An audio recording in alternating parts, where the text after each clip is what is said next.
வணக்கம். வணக்கம். என் பெயர் காமராஜர். காமராஜன்.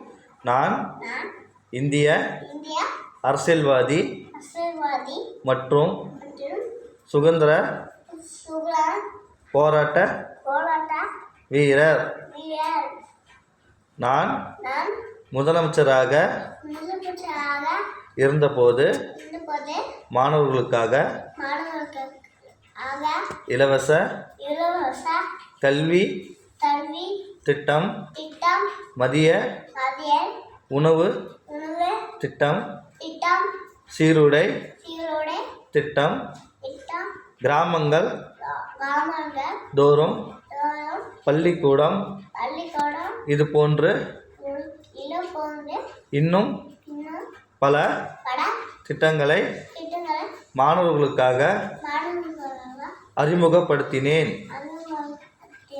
என்னை கல்வி கண் திறந்த காமராஜர் என்றும் அழைக்கப்படுகிறார்கள்.